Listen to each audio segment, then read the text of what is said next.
there, this is Jennifer with Northwest Stamper, and I have for you today a fun little gift bag. I figured we'd do something a little different for our walkthrough Wednesday. So today I'm going to walk you through how to make this gift bag, and then I'm going to also show you how to make this cute little tag that goes on top. So if you're somebody who's more of a card maker, you can just sort of skip forward and do this little cute tag. But for the rest of you, I wanted to show you the gift bag punch board, which is something that's new to Stampin' Up. And I tried it out and found that it was actually really fun, but it takes a little bit of watching somebody else do it or seeing somebody else do it first to really get it, because it has directions, but they're kind of hard to follow if you haven't done it once before. So the nice thing about this punch board is it lets you use different sizes of paper to give you different size bags. So you can go anywhere from, this is the large size, but they have small, medium, and large, which just means how wide your bag is going to be. And then you can do anywhere from 4 to 12 inches for your paper for height, so that includes your bottom. So that'd be somewhere about 4 inches up to a 12-inch bag. So you have lots of options and anywhere in between. For today's project, we're going to do a 6 by 12 piece of paper. If you're curious, just because you may notice this is a slightly different pattern, this is from the new Farmer's Market paper. So the other side is this artichoke. I liked the neutrals, but if you're curious, this paper pack has all kinds of interesting mixes of veggies and fruit and country style to just some really great solid patterns and a really cool whitewashed wood. Anyway, I thought it was kind of interesting paper pack, so that's why we're using it today. Now, like with the other punch boards, this one comes with, I pulled it out already, a stylus built in. So what you want to do first, this is what somebody showed me and I thought that this made a lot of sense. Turn your punch board so it faces you. It's just a little bit easier to do your scoring. And then also one other tip before we get started, whenever you're scoring on your pattern papers, use a very light hand, because you can press too hard, which will cause it to tear as you're doing your folding later. So err on the side of being more gentle than being a little bit rougher. Now the first thing that I like to do is do the scoring for the bottom of my bag. This is where it'll let you fold to do the bottom tabs. So as you can see, I'm just sliding my paper down until I get this line all the way across. Now keeping it there, so I just did the score line, keeping it at the top. Right here it says start line. So you want to put the edge of your paper at your start line. Now I'm doing the front of my bag, or the back, but the front of my bag first. So because this was a 12-inch piece of paper, it tells you right here, if you're doing about 10 inches, use the small. If you're doing 11 inches, do the medium. And if you're doing 12 inches, do your large. So since this was 12 inches long, we'll go to the large. So just right here, I'm scoring down the side. Now if it's hard for you to see, you can always start at the bottom and go up. That's sometimes easier for people. So start line, large. Oh, and I forgot. Whenever you do are at the start line, always punch. And you'll find it's easier to put the heel of your hand on this guy here. Don't try to use your fingers here. Don't push down here. Get it all the way in the back. It'll make it so much easier. So we punched, we scored. Now you slide that score line all the way down to the start line. Ignore everything else. Go to the start line. And now we're going to do a side. We did our front. We got to a start line, so we punched. And now we're going to do a side. So it tells you right here, you're doing a side, so do your side. And then it lets you do a gusset. So that's what this triangle's for. You go from the top, and it tells you right there, it says side. So we're doing everything that says side. Side, side, and then just like with the paper bag, if you follow along these triangles, it'll make it nice and easy to fold in, like you see on here. See how it comes down? It's because we did that triangle score line. So side, side, score, score. Then you slide your furthest away score line all the way down to the start again. So we're going to start over. Punch. Now we did front, side. Then we'll do another front. So go to your large. Slide that down to your start line. Punch. Now we're doing one more side. So side, triangle, triangle. And then we'll do one more slide down here to the start line. And just like that, you're almost done. You could fold this up and you would have a bag ready to go, but I'm going to show you one more neat thing about this punch guy.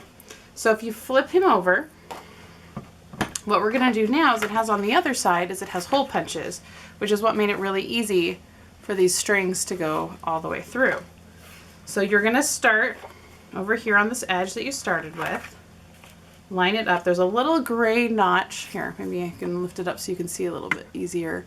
See how there's this gray thing sticking out? That's your guide line. So stick the edge that's just a tab, not your funny tab, little half tab, your full tab.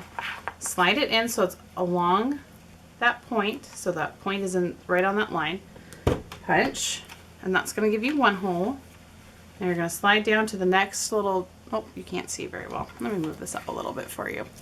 So what I'm looking at when I'm sliding it down is I'm looking for the score line that matches these indents. So now I'm going down to the score line that matches that indent. And I'm punching my holes. Moving down to the next one that has a little indent here. Punch my holes. Keep on going. This one has an indent, so punch. Then my last one, there's an indent. Make sure that's all straight. And punch.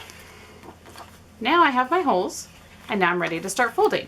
So we don't need this guy anymore, so we can set him aside. And just to make it easier as you're doing your adhering, we don't need this funny little tab, so we just cut him off. And you don't need, just so that it doesn't get in your way, you could actually cut him off too. So now we're ready to start adhering. So now you want to start gently folding at your crease lines. Don't press too hard. Again, with the pattern paper, it's a little bit thinner, and so you don't want to risk tearing your paper. You just want it crisp enough that it will fold where you need it.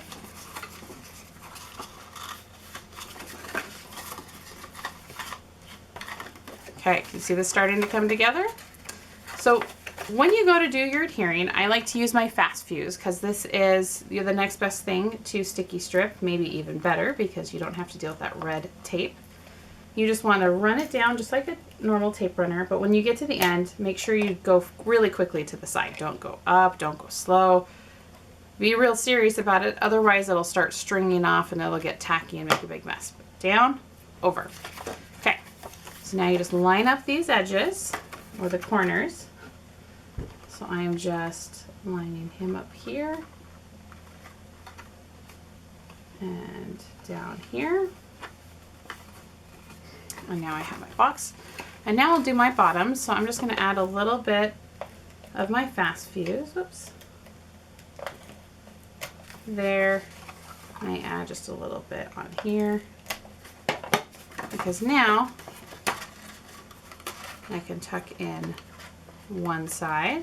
Maybe you have to reach your hand in just to kind of press those in place. And then add a little bit along here. And you do want to make sure you get good adhesive on here so that anything you put in doesn't fall out on you. So just set it in, press it down, and then you have your box.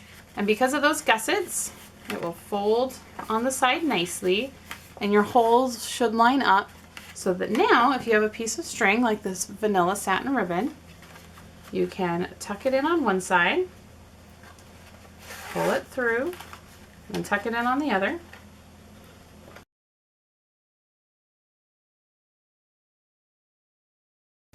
And then you can just tie your front closed.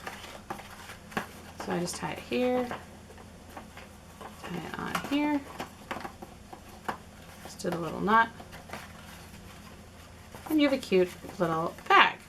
Now once we have our gift bag done, we wouldn't be complete if we didn't have a cute little tag on it. So here was my first bag. There's the tag that we're gonna make, and here's another sample of this tag, so you have that frame of reference as we go along.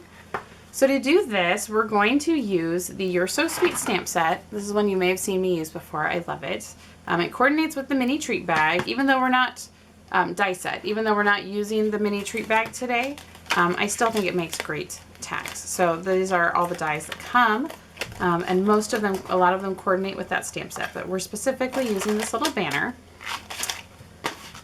And so the only other things you'll need is that you will need a 2x5 piece of Blackberry Bliss, and then you want 2 pieces of paper of Whisper White. They're about 2 inches by 4 inches, but you could use any scrap you want. So one of the things that I thought was really great about this set is that if you get it in the clear mount or in the wood, that you have these shapes here and you'll notice there's a hole in the middle. Well, that's rubber that you can pop out and keep. So we're gonna actually reuse this little waist portion of the star along with the Just For You tag. So we'll start with our blackberry, ink up our sentiment, and then we're gonna stamp it on one of these pieces of scrap paper, and it doesn't matter if it's not on straight because we're gonna be cutting these out anyway. So ink him up, stamp him down, we'll set him aside for a minute, and then we'll clean this and we'll come back and we'll start using our Delightful Dijon. Okay, once he's clean, we're gonna ink up again, only this time with the Delightful Dijon. So just making sure he's all nice and inky. And then we're gonna stamp on our other piece of scrap paper. Again, does not matter whether it's straight or not. Just want a solid image. And then, before I close this up, remember how I said we have this little star? I'm gonna ink him up in the Delightful Dijon. And then you're gonna stamp him off once, twice, and now you're gonna stamp him on the Just For You. The nice thing with this being the cling mount is that I can actually see through, so I can line it up a little bit better to stamp on my Just For You, just to give it that little emphasis and pop. Now I don't need my inks anymore. We are going to use this die to cut out the inner part of our Blackberry Bliss banner. So after you run it through the Big Shot, you can pop this out. You have this cute, perfect little banner. Then we're going to take the Just For You here and the Dijon, and we're going to cut, and it's nice, it's straight lines, so it's not a big deal to fussy cut. We're just going to cut along the outside of the yellow. So we're going to cut the whole thing out. Okay, and now that I have my Dijon and my Blackberry Bliss, we're just going to grab some dimensionals. We're going to pop up that Just For You and the blackberry. So we're going to layer them on top. A couple of dimensionals will be fine. This isn't heavy duty or anything. Just line them up so they're layered nicely. And then we're going to use some more dimensionals.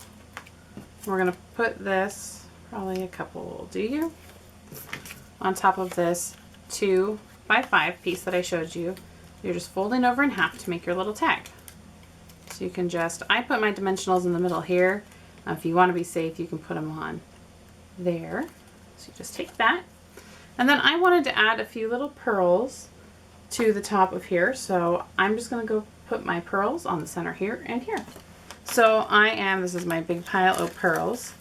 But if you're looking at a new package of pearls, I'm using the little tiniest ones that are up here at the top.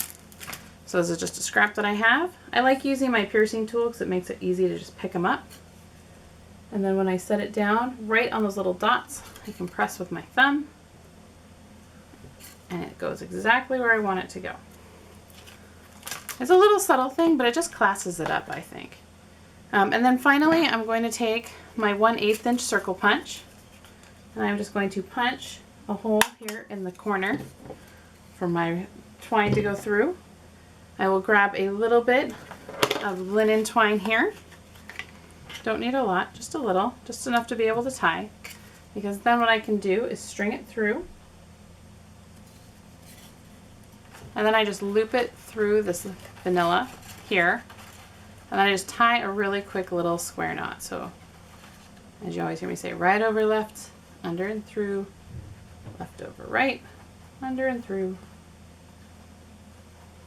And usually it works. And then you have a cute little tag. You could trim off the ends of this. You'd have a cute tag to go on the front of your cute little bag. Perfect for a little gift. It would be great for an event, a little favor, anything that you need.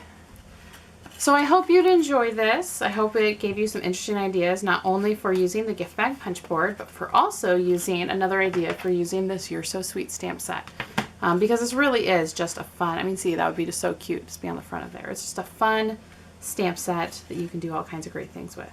So thanks so much for checking this out. I look forward to being back again next week for our next walkthrough Wednesday. If you have any questions or suggestions or things you'd like to see, go ahead and leave me a comment. I'd love to hear from you. And if you like this and want to keep seeing more, make sure you're subscribed to this channel so that you can see everything that it comes out as I put it out. So take care and happy stamping.